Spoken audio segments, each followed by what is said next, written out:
All right, so here we go. We are going live. We are now live on the set. So just want to say what up to everybody. Thanks for everybody joining in. You are on the Feisst Life, and we're going live. We're going to talk about Moto. Let's talk about whatever you guys, what's on your mind, what's going down. I had a crazy busy week this past week. I wasn't even able to get out a post. Spent a lot of time, been working on the website, the FMX site, and trying to get all the merch stuff done. First school is going to be May 23rd is the first FMX school. It's here in Kansas, semi-private class. We're only taking 5 riders. 1 spot's already full, so we only have 4 spots left. Trying to get the site completely done and up, hopefully by May 1st, so we can fill those last 4 spots. So if you're in the area and you want to jump in, classes are going to be straight Moto. We're talking about the basics, body position, braking, cornering, jumping, and sharing everything that I've learned through my racing career, through my freestyle career, helping give back. It's my time to give back to the motocross industry. Been in the moto game been riding for over 30 years, had a 20-year plus career. And the motocross industry is giving me my dream. So I want to be able to share what I've learned and give back and help others reach their dreams in the world. Our computer's locking up. Uh-oh. Can you guys hear me? Are we locked up? Let me type in.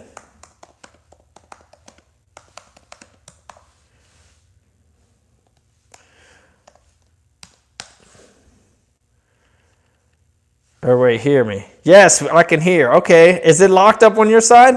Is your guys' screen paused? Because my screen looks locked up. Okay, cool. Amy says you can hear. Mason, loud and clear. Perfect. What about the screen? Is the screen locked up? Because my screen is frozen. Cutting in and out. Not locked up. You're good. No. Yes, a little bit choppy. I don't know what the deal is. We did a live Q&A on our ministry page, and we had the same issue. So I don't know why. I'm locked up on this side. Are you locked up on there? Mm-mm. All right. A lot of it's the internet because of the quarantine. All right. Either way, I can read your guys' questions. So trying to make the best of this. We've been having, I think because of the quarantine, there's so many people home, so many people online that the internets are just slow and locked up. Like everything that we've been trying to do lately has been slow, all of our connections. So I think that's been an issue. So hopefully you guys can hear everything we're doing. So if you want to send in questions, we can start jump in. We can talk about whatever, man. What's going down? What do you guys want some advice on? Some moto advice, some riding advice, some life advice. Advice with Feisst here on the Feisst Life. So let's keep it cracking. And just to help me be able to find your questions among the live feed, throw in a couple talking, and then it gets really hard. But thank all you guys for being here. There's a lot of you guys in here. There's over 40 people in here. Bike looks clean. Yeah, man. The new graphics came out sick. So that's from Jeffrey. Thank you, dude. Super pumped. If you guys want to check out m7designsco.com. They got a lot of sick stuff. They did my graphics for me. They're a company in Canada, so be sure to check them out. All right, so I'm going to start digging into these questions. So DJ is asking the best martial art. Man, I think there's a lot of good. I mean, they're all good in a sense. I mean, I think you have to be well-rounded as a martial artist. If we were to look at UFC, you see the guys who win are well-rounded at boxing, kickboxing, and jiu-jitsu. Anytime if you don't have ground game and it goes to the ground, you're done. So you have to be well-balanced in jiu-jitsu, but at the same time, you need to know how to be a stand-up fighter as well. So I think boxing, kickboxing, and jiu-jitsu is the way to go. And they basically, if you have those 3 under your belt and you're good on the ground and can stand up and you can kick and punch, can't really go wrong. So I would highlight those 3 things as a martial artist. All right, so we got, looks like a lot of questions coming in here real quick. So let me just try not to skip anybody. So let's see. All right, so we got Amy. What are the best bike upgrades that I have. To be honest with you, my this bike behind me is bone stock, minus the pipe. It only has a pipe on it, so I don't have many upgrades to this bike. But if I was just to look back on my career, to be honest with you, on my 450s, I rode basically a stock 450 minus having the suspension revalve for freestyle, stiffer suspension, put in a pipe on it, changing the gearing. I did a video on kind of how to set up a bike for freestyle motocross, and you don't need to do much. So to be honest with you, you could put a pipe on a 450 and call it a day. And then if depending on what level rider you're at, I mean, you can, my suspension is bone stock and I can ride the track. It's a little bit on the soft side, but I just turn the clickers all the way in. So the bikes are pretty good these days. You can go ride the track with stock suspension. But as you're advancing, obviously if you get suspension set out and get it revalved, it's going to work better. So the faster you go, the stiffer you're going to want your setup. So I would say the two things that are most important to make a bike work the best is getting your suspension dialed in and putting a pipe on it. And that's really it. And if you have a two-stroke, I would still put a pipe on it and then I would just jet it. Usually when you're dealing with two strokes, you got to go a little bit leaner. So you're either I can't remember now, it's been so long since I rode a two-stroke. I think if you raise the clip on the carburetor, if you lift the clit up, it drops the needle down. Whatever way, it's been so long since I jetted a two-stroke, but usually I will go leaner on my needle, whether it's up or down, I can't remember, and then leaner on my main jet and my slow jet, just usually one jump, and that would clean up that. On two strokes, a lot of two strokes go, it's because they're too rich. So you just lean them out a hair so they get that quick little whop, whop, whop, and you can do that with a pipe and the right jetting, and good suspension. And to be honest with you, that's really all you need for most guys. I mean, if you're competing on a pro level and you're going against the best guys in the world, of course you're going to want to do motor work and everything that you can do in order to compete with the best guys. But if you're, like me, in your 40s and you're riding for fun, you don't need to do much. Or if you're just, racing the amateur classes or the novice class or just riding for fun, you don't need to spend tons of money on all this extra stuff. Like, the bikes are built so good these days, you can really be bare minimum, maybe a gearing change here and there, some suspension work, a pipe, some jetting, and call it a day, and your bike will rip. So that would be my advice on some bike setup. So let's jump back in here. Let me see what else is going down. Best martial arts, got that one. Is that a 2020? Oh, that's my boy Wes. What up, Wesley? So that's my boy Wes. We shoot photos together. That is not the 2020. That's the 2018. I just sold the 16, so the 2020 should be coming soon. But the 2018 is looking mint right now with the new graphics. All right, so you guys seen some of the helmets. We got Jimmy. What is the most memorable helmet that I have on display? I actually have 3 helmets that I got painted by Taka's painter in Japan, and they're my 3 favorite helmets. They're just cool. Like, I mean, when you ride for Rockstar, I rode for Rockstar for most of my career, you're really limited to what Rockstar lets you do to your helmet. They're like, Rockstar, and the star here, and that's it. They don't really let you do much. But I had 3 helmets painted from Japan, and they just did really cool, like, tattoo style artwork. One has like Asian, they're all Asian style, which is cool. I've always been into Asian art. Most of my tattoos are Asian art. But I have one with a tiger on the back, Japanese tiger, one with a Japanese dragon, and another one with a Japanese snake. And they're just super detailed. They look like tattoos. So they're my 3 favorite. You can't see them from where I'm sitting right now, but they're up there in the garage. So I don't have all my helmets out in this garage. I have like over 30, I believe, and I think I only have like 10 up in the garage right now. But that's one thing that I've kept through my careers is I've only given a few away to a couple close friends, but I normally don't give my helmets away. I keep them. So yeah, I'm liking the Japanese ones. They're pretty sick. All right, so let's see who else. Let's see. Man, there's so many questions coming in really quick here. How do you size? All right, so this is from Jake. How do you size up big jumps and know what gear to hit them? I think that comes with experience. At the end of the day, like you learn how to judge stuff by spending more time on the bike. The more you ride, the more jumps you'll hit, the more time you're on the track, the more you realize how fast and how slow you have to jump things. And I think anytime you can see Like if I can see a landing, I normally can gauge it by just looking at it. When things are blind, it makes it more difficult because you can't see where you're going. So blind landings, that's going to take a lot more experience. But anytime I can see a landing, I think over time of just of being on the bike, you can start to look it out at that jump and see exactly where you go. And you can judge by how you're going. And what I think's wise, if you haven't jumped the jump yet, watch other people jump it. Like if there's other people at the track hitting it, watch them and judge their speed. Watch where are they on the gas from the corner all the way through the jump? Are they checking up and letting off? Are they cruising and then pinning it through the bottom portion? And just kind of mimic what they're doing. And a lot of times you know, most jumps, you kind of can gauge what gear you're going to be in. I mean, when it comes to freestyle, most of the ramps are going to be, you're going to have a 45-foot ramp, normally a 75-foot ramp, and then maybe 110. So everybody knows you can jump the 45-footer in first gear on a 450 if you want. You can jump it in second too. I used to like to jump it in first.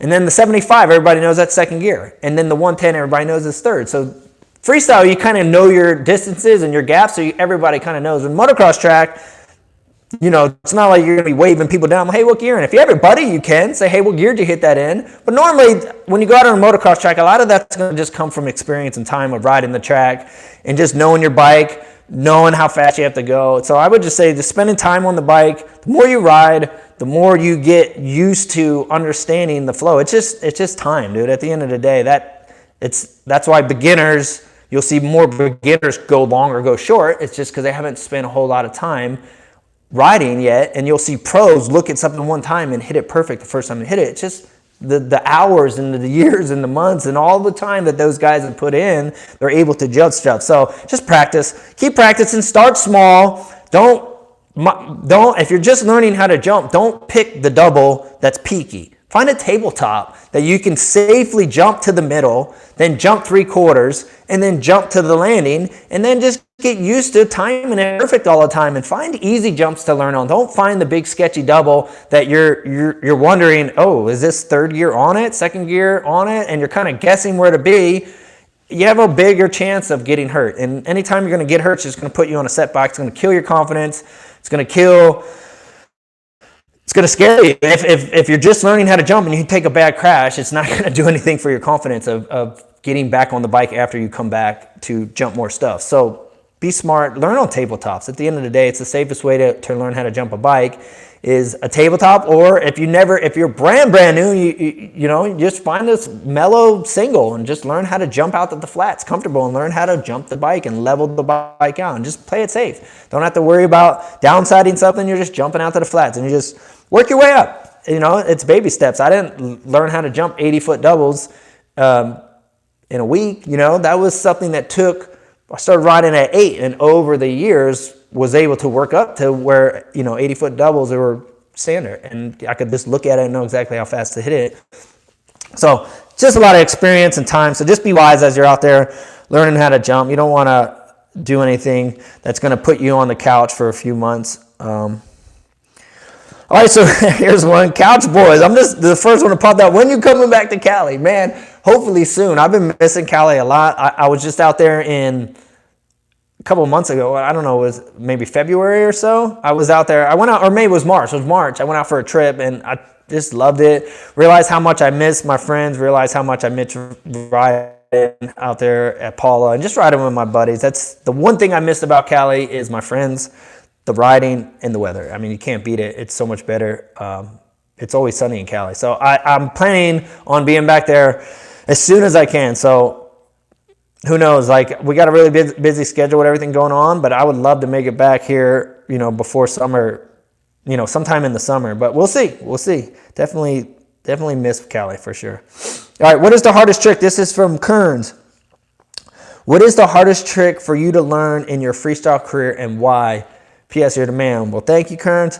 The hardest trick for me was a 360, and it was just a really hard trick for me to get consistent. Like, I started it in the foam pit on a 45-foot ramp, and I couldn't wire it. I was always like, I get 1 or 2, and then I mess like 4 up, then I get a couple, and it was just really hard for me to dial in And I was just inconsistent in the foam pit. And then when I decided to, so I would show up at X Games and was like, I'm going to do it at X Games. And I never did it on dirt. So I would do some in the pit, like I said, hit or miss, wasn't drilling them. So my confidence was kind of like, okay, this is kind of like a 50-50. I might get it, I might not. And then I'd go to X Games, and every time I tried it at X Games, I tried it for 3 years in a row. Tried it in 2006, I landed backwards, first attempt. I didn't even get close, completely back. It's because I totally didn't commit. I was like, oh, I'm gonna do it. And I kind of like got nervous at the last second and locked up and did a full 180, landed backwards, and ended up separating my shoulder, fracturing my wrist. So then I tried it again the following year off the same ramp. Came back, so that was off the 45-foot ramp. Came back the following year in 2007. I tried it 2 times. That was the year I hit the cameraman. I tried it, and the reason I tried it 2 times that year is because in my first run, did my whole run, last jump, went for it, and I'm trying to think the first time I almost rotated it too much, and I came in looped out. So I kind of looped off the back of the bike, but during that run is when I hit that cameraman on the neck flip. In that video, a lot of people remember that, and knocked the dude out. And so they were like, X Game was like, hey, interference, we're going to give you another run. So my bike was jacked up. I had to go get my practice bike out of the trailer, jump on my practice bike, do my whole run after I just crashed doing the 360, stick the run because I saved it from my last jump, and then go for it again on my last jump. And I don't know how I was able to even get through my run because I was nervous about it because I just crashed it. But anyway, stuck my run again somehow, and then went for it, but the bike came in all flat. Like I got the rotation, but the bike never stood up to where I can land on the wheel. So I came in sideways, landed on my foot, ended up breaking my foot. So then, obviously, we went into 2008. So I decided to try it off a different ramp. I decided to go and try it off the 75-footer rather than the 45. And the reason I decided to do that, because we all learned how to flip on the 45-footer first. And when you had to flip on the 45-foot popper ramp, you had to know what you were doing because you could over-rotate it so easy because it was so steep. On the 75, it was almost more consistent to do a flip because you just gave it one big tug. So I thought, well, hey, maybe the 360 will kind of be like this to where you don't have to judge it so much. You could just give it one good yank. So I decided to try it off a bigger ramp, even though I couldn't even get it off the small ramp. And I did start to do them a little bit more consistent in the foam pit. I didn't have them perfect, but I had them more consistent than I did off the 45. So I said, okay, we're going to X Games this year and we're going to go for it again. So 2008, 3-year journey after, like I said, separated shoulder, broken wrist, broken foot. And coming into it, I was really nervous about it. That trick kind of like just got in my head. Anytime you get hurt doing a trick, sometimes it can haunt you a little bit because you're like, man, I don't want to get hurt again doing that trick. So I would think about it and it would keep me up at night. I get nervous. So that night before X Games, I was stressed out a little bit. And I went out and I did it during my prelim run during the day qualifiers. No one was even there. This was just to qualify into the main event because they only used to take like 8 guys into the main event. They'd be like 20 of us there, but they would only qualify 8 into the main event, and all the people show up and you got 8 guys going into the night show. And I ended up going out and doing my run, and I made it through my whole run, went and stuck it on my last jump, and it was sick. It was like one of the sickest ones I think I even done. Even the ones I did in the foam pit. Thing was, it's online. You can probably find it if you just Google Ronnie Faisst 360. It'll probably pop up. And I landed it, and I was so pumped that I didn't crash that I felt like I won a medal. But the funny thing is, I didn't even make it into the event because the promoter said that it was after the red flag was out, and they didn't even count it. So I like finally landed the thing and didn't even get to do it in front of anybody. Like, the only people that saw it was like the industry that was there that day. So I was like, hey, whatever, it was a personal goal. I landed, I did it, but I didn't really want to do it again. So I kind of scratched it off my list and moved on. So the 360 for sure was one of the hardest tricks that I have learned or had to learn. And the crazy thing is, if you look now, that was back in 2008. We're in 2020. Count how many guys do 360s today. There's still not many. To me, that says something about that trick. When there's a trick comes into freestyle, everyone jumps on it because they know they got to get that next trick to be on top. But when you have a trick that's been out that long and you can still look at it, and I don't know how many guys are doing it. I guarantee there's maybe 5. You want to say 5? Maybe, I don't know. But there, even when I was doing it in my day, there was only Deegan stuck it, Pastrana stuck it, Bilko stuck it, Nate stuck it, I stuck it, and I think Kenny Bartram even got one down. And other than that, I don't remember anybody else even doing that. 6 guys from my day. All those dudes have retired, so who's doing it now? I think Sheeny does it. I know the dude from Germany does it. He does them sick, too. I can't think of his name right now. But he's sick. He does them. There's a few guys. The French brothers, they do them. So there's not many dudes. That's what I'm saying. So that trick, obviously, because of the small amount of people that do it even today, just kind of puts it in perspective of how hard that trick is to dial in. So let's keep it cruising here. Who's my favorite neighbor? Z. I'm going to say Dangerous Dale. I don't know if you ever see him on my stories, but Dangerous Dale is cool. He's my neighbor here in KC. And he was actually over here today helping me work on my deck. I got some deck repairs. So Dangerous Dale here is my favorite neighbor. And then back when I lived in Cali, my favorite neighbor, I had 2 really cool neighbors. Mike lived right across the street, Mike Hickson, and then right up the street was this other dude, Russ Warnemont, dude who built my Harley. Those 2 dudes were like the coolest dudes in the world. So they can't have better neighbors than those guys. All right, so Tommy here, how come you have no videos on a 110 like your boy Twitch? Because I don't have one, dude. I need to get one. Definitely need to get one. The thing is like out here is different than Cali a little bit. Like there's just not as many places to ride. So even if I got one, I only know one person right now in all this whole area that's even building 110 jumps. That's my buddy Ian. Where the ramp set up, where I just jumped. You guys seen the video from a week ago where I went out, finally got to jump a ramp, first time in 2 years. That dude's building 110 jump, so I might have to get one. So the only reason you'll see me posting any videos is because I don't have a bike and don't really have anywhere to ride yet. But Ian's hooking it up, so maybe here, go ride with Ian and get some videos. But that stuff looks so fun. I definitely got to get one. All right. So Dalen's asking if I'll be back on a 2-stroke anytime soon.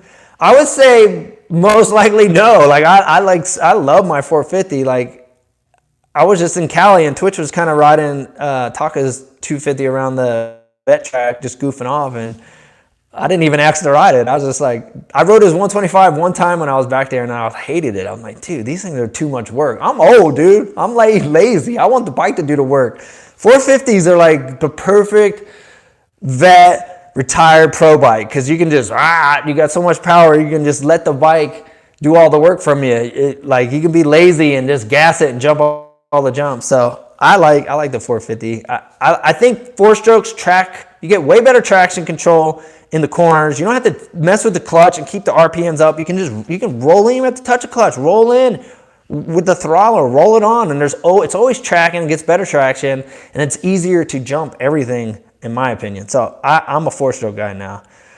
2-strokes were fun while they lasted, but I don't think I'll go back. All right, so we got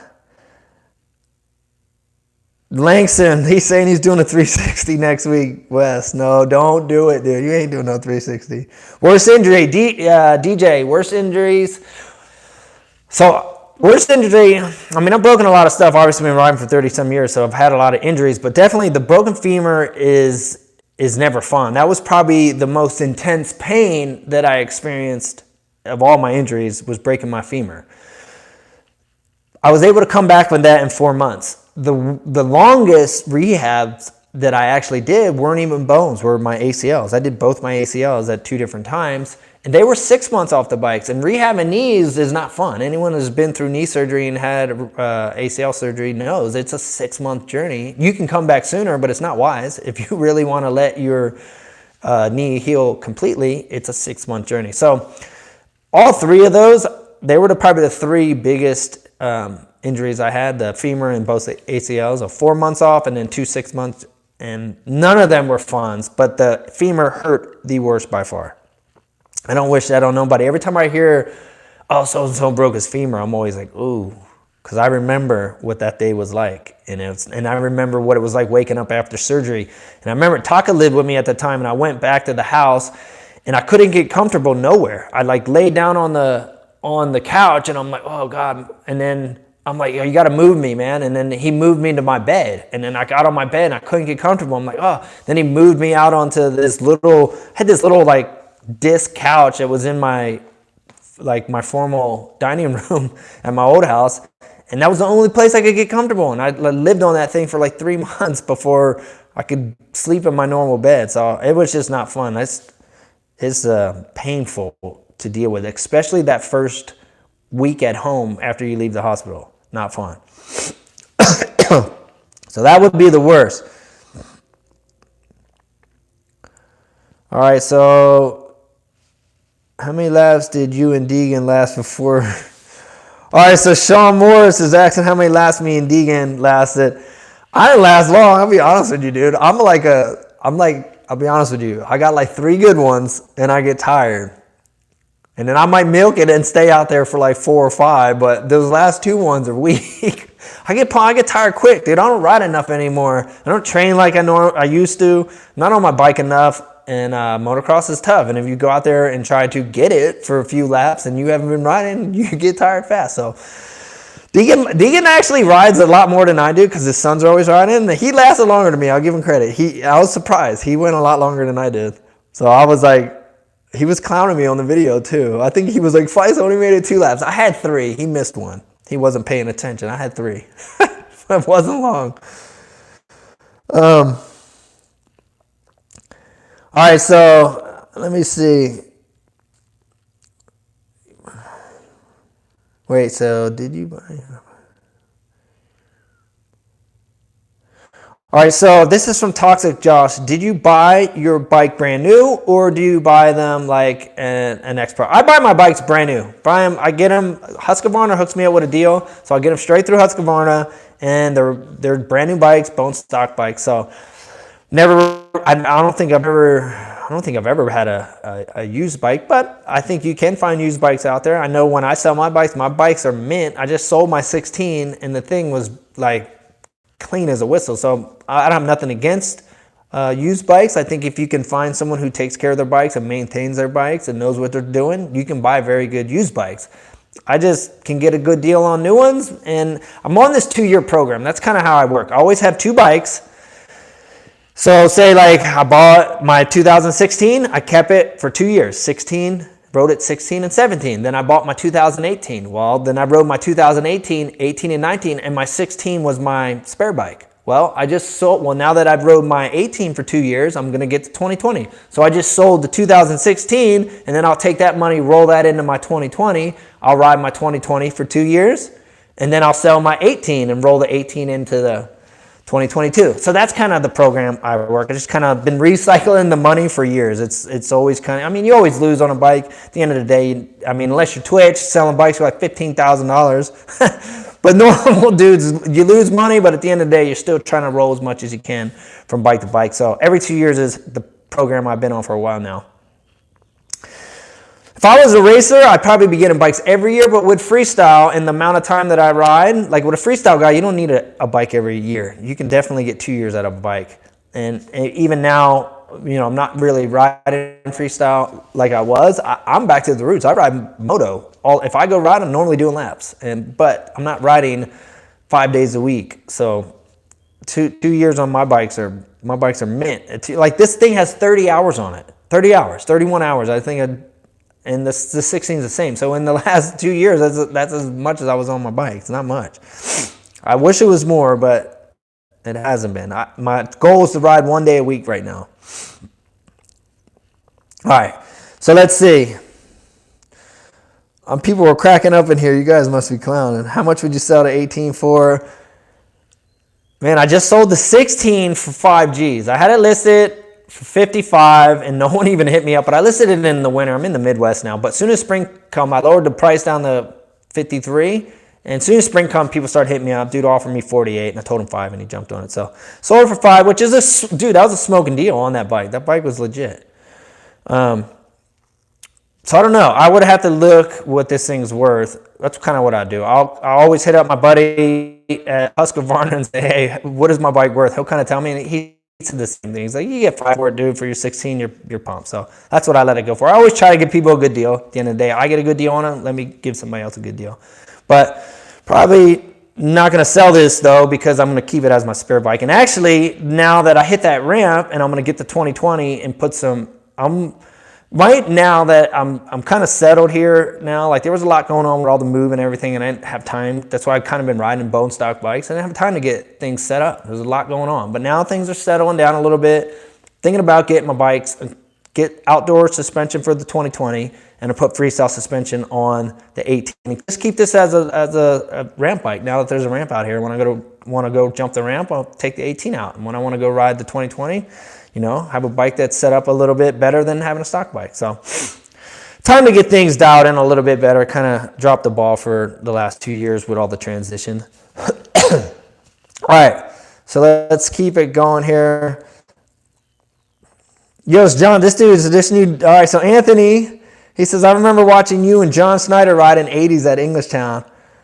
I knew you kids would go fast. Yeah, I remember John Snyder was ripped, dude. He was one of the best guys out in E-Town. So Anthony's from, I'm assuming, from Jersey. And yeah, we raced out there on minis 91. That was my last year on minis was 91, but John was a little bit younger than me, so he was in the younger class, but we did race together, and he was a really good rider from Jersey. So Riley's saying, what is the Metal Militia like these days? Metal Militia is pretty much everyone's kind of went their own ways at this point. I mean, I don't really think I know they're still selling t-shirts, but as far as the Metal Militia crew, it's not really anything like it was. Like, we were a group of guys, hung out together every single day, rode together, trained together, went to all the events together. That's just kind of past now, because it's just different time of life. You know, people are married, have kids, everyone's retired from competing, so people aren't riding every day anymore. So there's really not the militia crew like it used to be. I mean, at the end of the day, everybody still got a respect for each other, but the militia is kind of faded off in a sense of what it used to be. But I do think they're still selling shirts and stuff. All right, so if I was to get a new bike sponsor, what would I want? This is from Jake. To be honest with you, I'm really pumped on my Husky. To be honest with you, I like this bike. I'm not just saying that because I can get a good deal on it. Like, I like it. Like, I don't know if everyone's ever rode a Husky.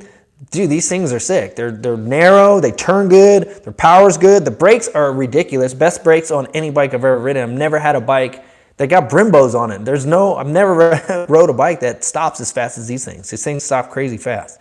But I like them. But I did ride, if I was ever to switch to any other bike, I would probably go back to Honda. I rode Honda my whole career, and I got a chance to ride Twitch's 2020 when I was just out there last month, and I got on it, and I felt at home on it. Didn't feel awkward, didn't feel like I had to get used to the bike. I jumped on it, felt completely natural riding the bike. So if I was to ever switch, I would probably go back to Honda. But I will say this, I did like my Cali. I rode Cali for 2 years, and I did like my Cali. But I would still, if I had to pick between the two, I would probably go red. And I think red looks sick with the shift gear. The Geico Honda team looks sick. So that's why I put the red plates on. I was trying to get some red in my bike. I think the Geico Honda team, I'm wearing shift now, they're hooking me up. They look sick. I love the look they have. But I'm on Husky. I'm not going to make my Husky red. Sorry. So I'm like, how am I going to make my bike look sick? And then I was like, ooh, maybe the red plate. So everybody's been clowning, claiming the points lead. But hey, my bike, I think the red plates look tight. So that's why we want a little red to match with the shifts, and I think it looks sick. All right, so let's see. Couch Boys, did I sell my race truck finally? Yes. Took like 2 years, the hardest thing I've ever tried to sell in my life. We got Daniel, what's my diet consist of? Well, my wife's pretty much a vegan, and I try to do as good as I was doing really good for a second. Last couple of months, I was going hard, like full vegan. But I'll be honest with you, these last like 2 weeks, I've just started cheating. I've had Chick-fil-A like 2 times in the last week. Ate pizza last night, off the program completely. That's normally not how I eat. But I've just been hungry lately, and sometimes I'm like, yo, I'm just going to go get something. I'm starving. But normally, my whole career, I was like a chicken and rice and vegetable dude. Like mornings, I was like egg whites and toast, and then tuna for lunch and chicken and rice and vegetables for dinner. I ate that my whole career. Ate really clean. And then I got married. Wife ended up becoming a vegan. And then I started doing the vegan thing. And I kind of have what seasons where I go hard on the vegan thing for a couple months.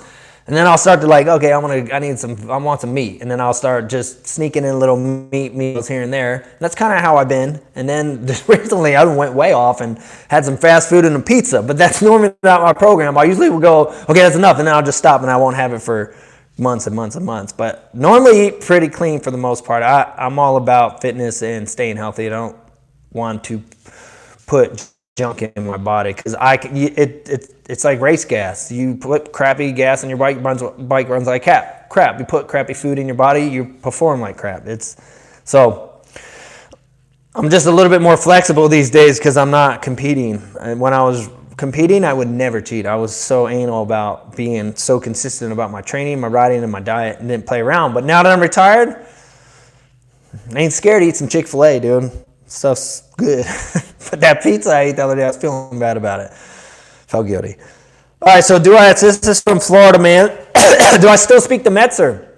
Honestly, I haven't talked to Metz in a while, but I was actually just thinking about him the other day because I was thinking about his dad. I wanted to get in touch with his dad. Had a few questions for him about some construction stuff in California. So I haven't talked to Metz in a while, but me and Metz have always been cool, always remained cool. And I'm sure if I did see him or talk to him, it'd be like we never skipped a beat. Metz is a super cool dude. When I first moved to California, I actually worked for his dad, Ted, and gave me a first job. Mike hooked me up with that, so I don't forget those things. Mike was a super cool dude, opened up doors for me, gave me a job, like called his dad and said, hey, this is my buddy, just moved out to Cali from Jersey, needs a job. Boom, got me a job with his dad.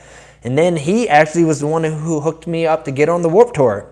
Metz was originally supposed to be on the Warped Tour, and I don't know if anybody remembers when he ripped his back wide open. He was racing Supercross. We were all still racing at that time, and I think it was in San Diego somewhere. Maybe it was Phoenix, but he got caught in the rear wheel of someone, and they burned out on him, ripped his back wide open. Well, he was unable to do the Warped Tour, and he said, Faisst, go take my spot. And I'm like, well, what do you mean take my spot? And he's like, just show up. I'm going to call Kevin Lyman, who was the promoter of the Warped Tour, and tell him you're taking my spot. Just show up. So I did. I showed up without even an invite other than Metzger telling me to go. And I went, and dude, I got on the tour. And that was the first time. So I was working construction for his dad, got on the Warped Tour. It was the first time I ever got paid to ride my dirt bike. I didn't get paid when I was racing the Nationals as a pro rider. I was always spending more money than I made, so I didn't make any money. It was the first time I made money, and that tour changed everything for me. Came off that tour, had DBS shoots, I picked up all these sponsors, started paying me salary. Came home, told Metz, his dad, said, hey, I ain't coming back to work, dude. I got companies paying me. This freestyle stuff's taking off. I'm going to focus on learning tricks. And then after that tour is when I buckled down, and that was in 1998, and I got serious about doing tricks. And then that very next year, in 1999, is when it went into X Games. So I don't forget those things. So shout out to Metz and the whole Metzger family. Awesome people, and very good guy, very thoughtful and very helpful, not just to me, but to other riders. I've seen him do that to other people. So he's got a good heart. The dude's a cool guy. Him and his dad. All right, so let's see. Who would win in a race, you, Twitch, or Deegan? This is from, man, I'm sucking names. Is it Nicholas? Nicholas, right? So Nicholas, who would win in a race? I don't know, man. We're all really close in speed. Deegan might have a little bit more stamina than all of us right now because I feel like he rides the most out of us. I don't know. It'd be really close. It'd be a fun race.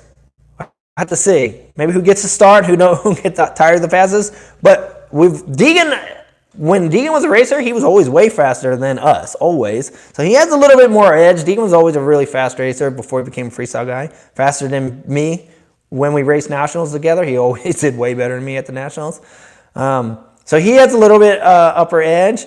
But, I mean, where Deegan's at now, I think Deegan's rides very smart these days. He's been through a lot. He's been injured a lot. And he's kind of like we've all backed it down. And no one trying to set the world on fire anymore. Like, I just want to enjoy riding my bike, and I want to go home after the day's over. I don't want to end up in the hospital getting surgery. So I think we all kind of, no one pushes it like we used to. And I think Deegan, he's been through some gnarly stuff. I mean, dude has one kidney, and he's just been through some bad injuries. And I think he rides conservative and safe and just tries to stay out there and be smooth. Like, if you watch him ride it, it's not going 100%. I don't ride 100% either. He cruises. He's just trying to stay out there for 20 minutes and get a workout and then go home and enjoy time with his family. So I think all of us But it would be a cool race. I'm down to do it. And I thought about, because I just hit the rant the other day. I was like, wouldn't it be funny if they actually put a contest on for all the old freestyle guys? Like, that'd be funny. Like, who could actually come out and do a couple tricks, and who would be the best the vet, like true vets, like the OG, like Hart,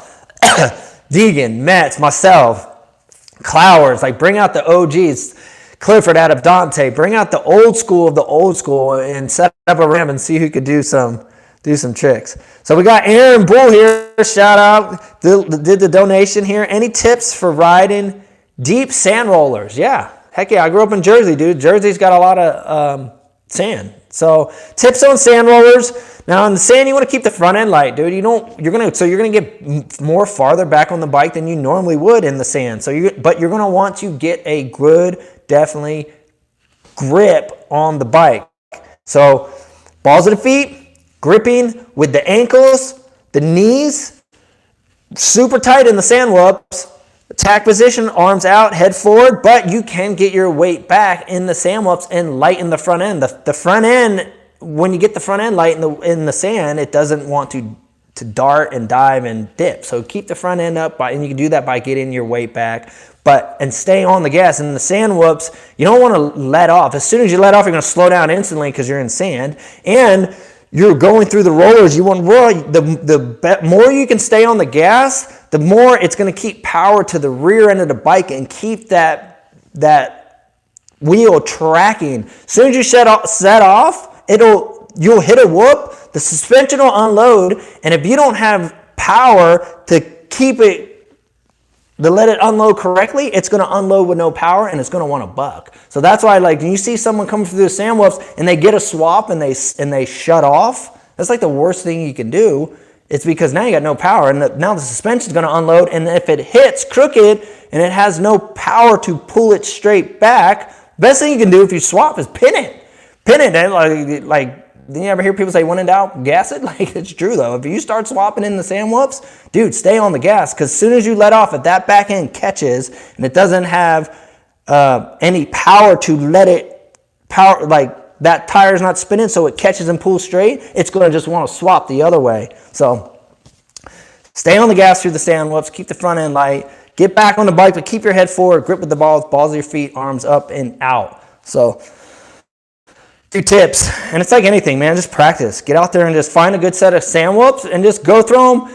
Try to, depending how far they are apart, try to wheelie into each one. Roll up, roll up, roll up, roll up. And then if you can carry enough speed to where you can kind of start to carry your front end to where you can wheelie over them, it's just practice. And it all depends what the sand whoops, how close they're together, how far they're apart. But normally, don't let your front end dive into the ditch. Get loft the front end over the whoop. Don't come in, if this is the whoop, don't come in and go like this and hit it. Wheelie up over it. Set your front end down on the backside of the whoop and then try to pick it up over this one. And then get that like, up, and just kind of like, if you can bounce into the face like this, the bike with the gas on is going to go and suck it up, and it's going to go, and work your way through. But yeah, so don't let the front end dive in. Keep the front end up over them. All right, so Jeremy just gave another donation. Thank you, sir. So towards freestyle, all right, so he says towards freestyle bike setup, just to clarify. So are you asking about freestyle bike setup? I did a little video on, I don't know if you've seen it, Jeremy. So there is a video where I just kind of give like the basics of bike setup. But on freestyle, just to kind of give you a quick review, those who have seen it, on a freestyle bike, like suspension is one of the most important things. You want really stiff suspension. Obviously, you can throw a pipe on. I don't even know if I mentioned that. I think that's standard. I think everybody should have a pipe on their bike. But stiff suspension, stabilizer. Stabilizer is super important in freestyle because it keeps the front end. Anytime you're going to let go of the bars all day long in freestyle. So if you have a stabilizer on it, it's going to keep the bars from swapping. So stabilizers help so much in freestyle, especially on tricks where you're going to jump back and be off the bars completely. What else I mentioned? Gearing. I would always go up. So when I mean like gear up, I mean put a bigger sprocket on it. So if 48's the stock sprocket, I would jump up to like 50, 51, and that gives you that low end grunt. So you can come into the ramp. I like to come in a ramp. A freestyle ramp's the opposite of a race jump. You don't want to carry a ton of speed and then soak it up. You want to go slow and then power through the ramp so you get pop. You're trying to get height because you want to be able to go up and down and then learn how to pop your trick. So stiff suspension, gear it down, because with the bike geared down, you can go slower and then punch it at the bottom of the ramp, and that's that low end, just that torque to get that height so you have more time to do your trick. We also put on wider foot pegs, sharper foot pegs.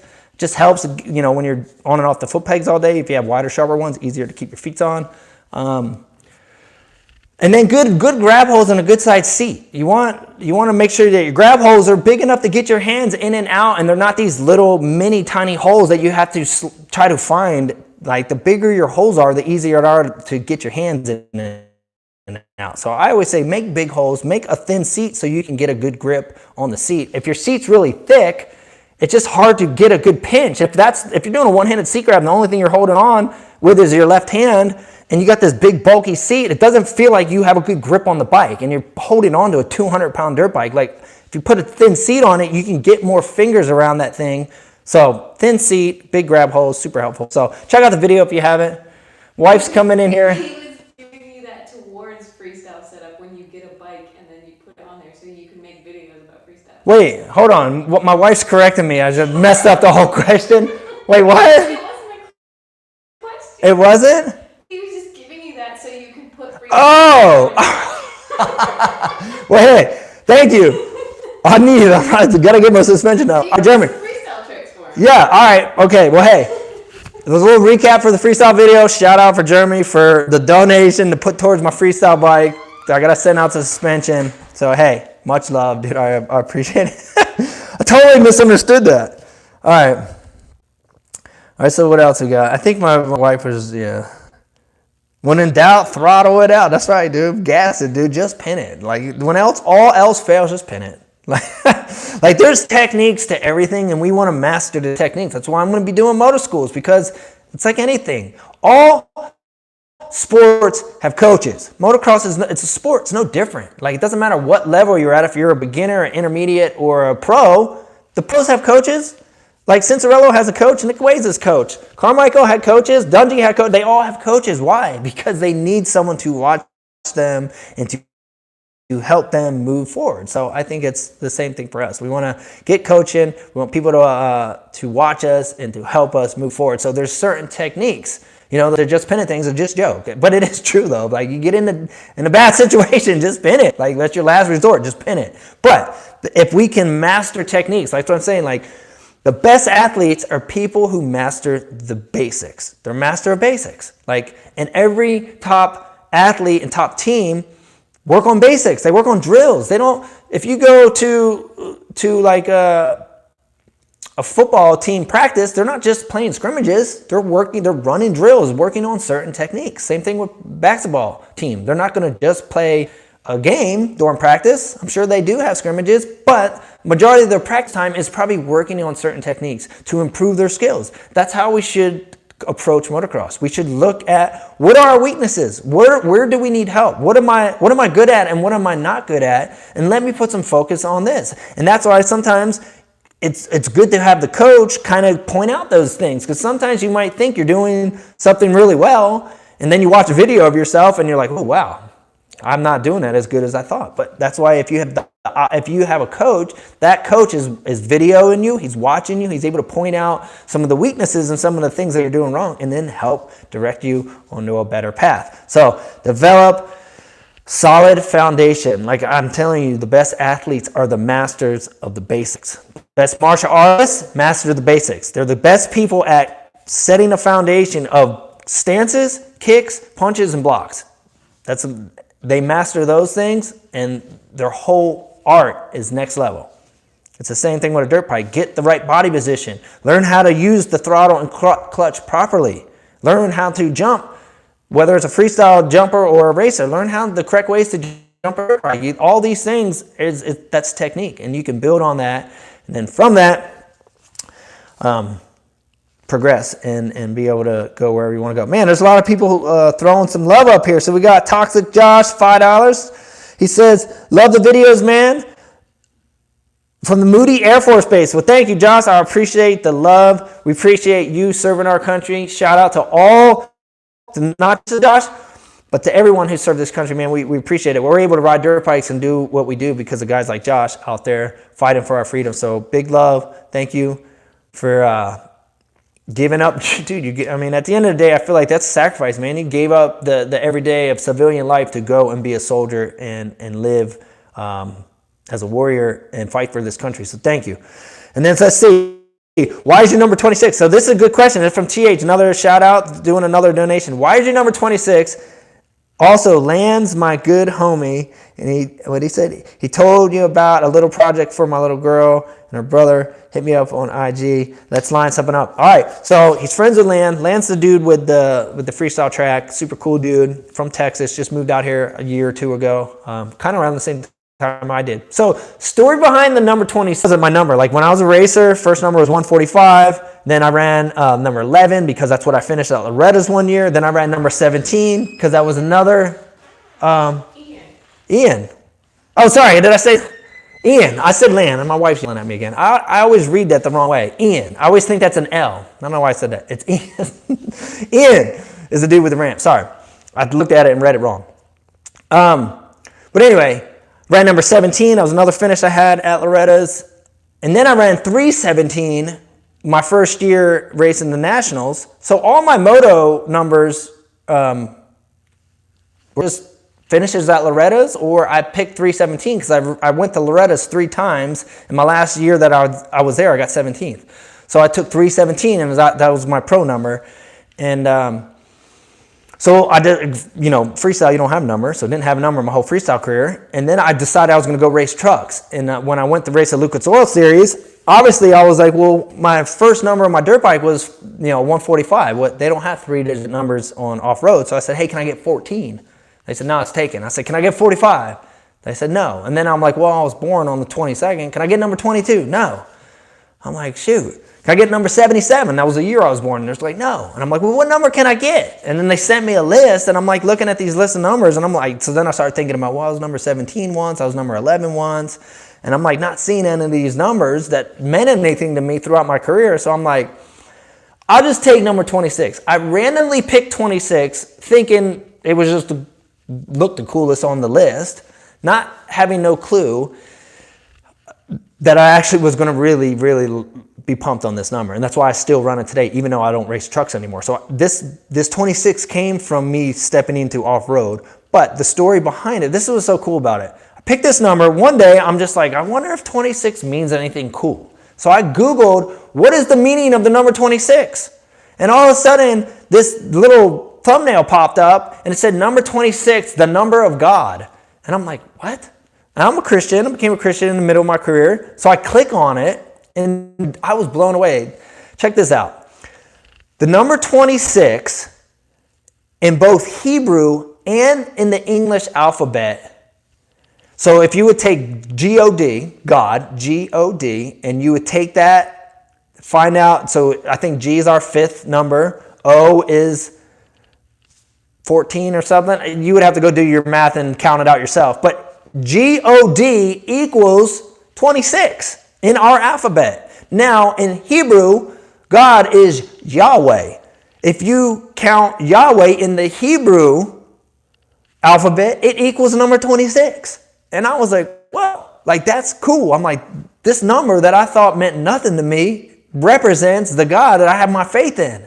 So I thought that was cool. So now I was hyped on it. I'm like, okay, 26. It's not my number. This is God's number. So now you better watch out because it's not me on the track. You're racing me and God. So I was all pumped. But then this was even cooler. One day, like I saw some posts coming up and people were like, hey, happy birthday, Jeremy Luss.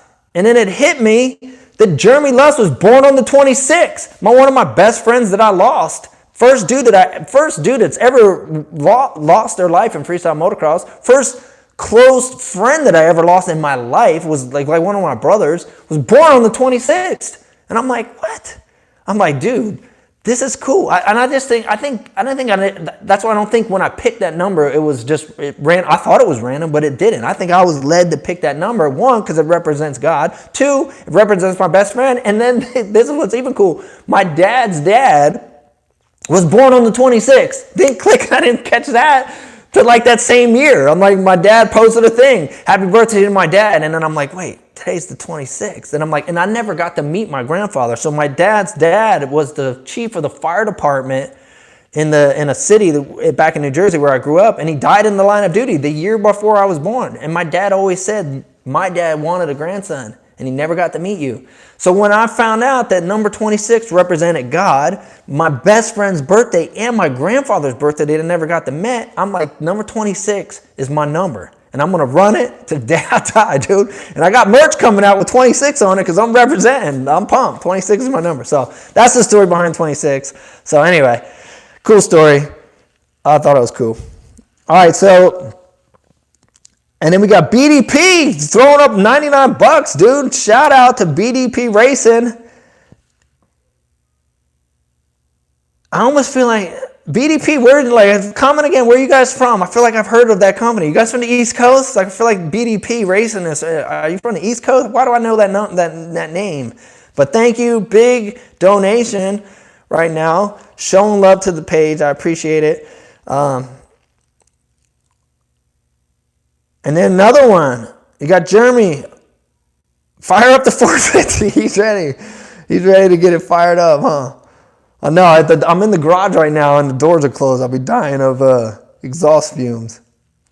So big shouts to everybody just showing love. And hey, guys, like I said, this past week I was spending a lot of time working on the website for the FMX schools. We're launching April 23rd is the first date. So if you're in this area and you want to get some coaching and it's coming.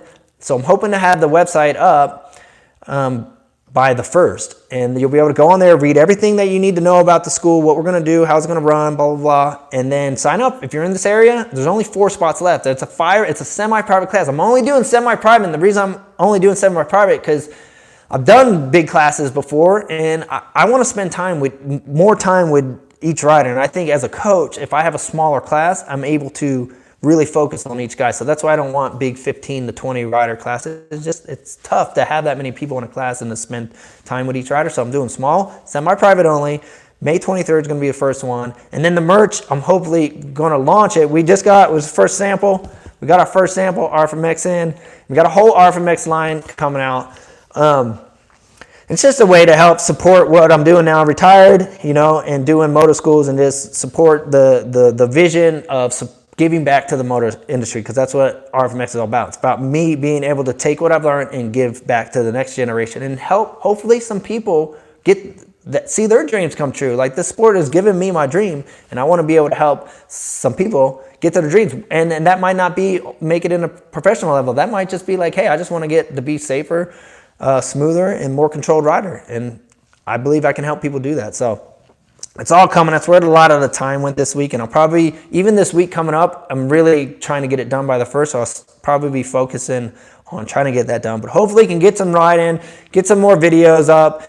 And I'm going to start doing, I keep saying this, doing a whole how-to series where I want to just share different tips. And I'm looking at it as if people are just, early intermediates, beginners, novices, just getting started. I think that's how sports stay around and how sports grow is when you bring in new people. So I'm going to start doing some really simple bike setup stuff, some really simple how-to cornering, starts, jumps, whoops, all that stuff, just to give the basic foundation of riding to help the people who want to get into the sport, the people who are just getting started. And it never hurts, even if you've been riding for, I've been riding for 30 years, but every time I go ride with someone who I think has some knowledge that I can learn from, I ask them questions. I did a school last year in Oklahoma with Trey Kennard. You know how many questions I asked Trey Kennard that whole week we were coaching together? Lots. Why? Because that dude is one of the best dudes ever to touch a dirt bike. So I want to learn from him. So I want to say, hey, like when you're in your corners, like, do you use the clutch through your corners or do you roll in without the clutch? Like, when do you use the clutch in the corner? And you know what he said? He's like, I don't use it until I get all the way almost out of the corner. He's like, I roll in, and this is 4-stroke stuff. If you're on a 2-stroke, you're going to use the clutch because you got to keep the arms up. But when you're on a 4-stroke, car comes in, he says, I brake, and when I'm done braking, I transition back to the gas, and I'm just steady rolling it on, nice and smooth. Once I get to about the exit of the corner and I know my bike's straight, that's when I begin to clutch it. That's a great tip. Where did I learn that? From one of the best riders in the world. Why? Because I asked them questions. So that's why I think we don't ever have to stop learning even when you've been around. So a lot of stuff I'm going to teach is going to be really basic, and I think it's going to be helpful for all people, whether you're on just getting started in the middle somewhere or been around the sport for a long time. So learned a lot from a lot of the people that I've rode with. I think that one of the best ways to learn is ask questions, and I'm good at that. I've always asked questions because I want to keep learning. That's what I love about riding dirt bikes. There's no, I've reached it and I can't get any better. That's not true. You can always get better. You can always improve. You can always become faster. You can always become smoother. You can always become more controlled. And that's the reason you want to have coaching is because the smoother and more calculated and more technical rider you can become, the less you can eliminate mistakes. Because all mistakes do is cause crashes, and all crashes do cause injury, and injury causes loss of confidence and setbacks. So if we can focus on the techniques and get better at controlling the bike, we can eliminate mistakes. And if we can eliminate mistakes, we can eliminate injury. And we can get rid of those setbacks that cause us to lose confidence. And as you progress, you build confidence. So that's why we want to get more skilled on the bike to help that we can keep moving forward and progressing and have less injuries. Doesn't mean you're not going to have them. I don't care what level you're on. Every single top rider in the world has been through injury, part of riding dirt bikes. But if we can minimize it, let's do it. Let's learn the skills and the techniques that it takes to do things the right way. All right, so been on here for almost an hour, guys, so I don't want to just jibber jabber all night. But got another shout out to Tommy Shea with another donation. It says, will you eventually get a foam pit so we can learn how to do so he's saying, will I eventually get a foam pit so that people can learn how to do backflips? Most likely, foam pits are really, really expensive, dude. So I probably won't spend the money now that I'm not competing and don't need one to have one for other people to learn. So most likely not. They're way more expensive than you think. And they're just hard to maintain. The foam dries out and they get dangerous. Like, to be honest with you, foam pits aren't as safe. I mean, they're a lot safer learning flips into foam pits than on dirt, but at the same time, there's still risk jumping into a foam pit. They're a fire hazard. They can catch on fire. So you gotta be careful. They're not as soft as everybody thinks either. But anyway, I want to just say thank you all you guys. Everyone that gave a donation, I appreciate it. I wasn't even expecting any of that, but that's really cool that you guys are just even supporting just the page and just me and what I do. And so be on the lookout for the merch. Be on the lookout for the FMX schools. And just thanks for everybody hanging out. I think it's cool to just be able to do these live Q&As and just see what you guys are interested in. So I hope everything I shared is helpful. I hope this helps you guys just kind of move forward on your journey of riding dirt bikes and enjoying what you love. That's why I'm here. We all share the same passion of riding bikes. And so thanks again. I'm going to shut it down tonight, and we'll hopefully get a video out to you guys this week, and then we'll see you guys on the next one. And another shout out, just another donation coming in right at the end to Jeffrey. So much love. Thank you guys. We'll see you on the next one. You want to start up the bike? Can you turn it off? Can you turn it off? He wants to fire the bike up. Hold it, baby. Hold it. Hi, everyone. All right. Wifey's going to shut it down. I think I left the last one on last time. He was talking about how much you were jibber jabber. Yeah, I jibber jabber so much. I was making fun of myself. I said, what a jibber jabber. I'll sit there and ramble about a bunch of stuff. All right, guys. Much love.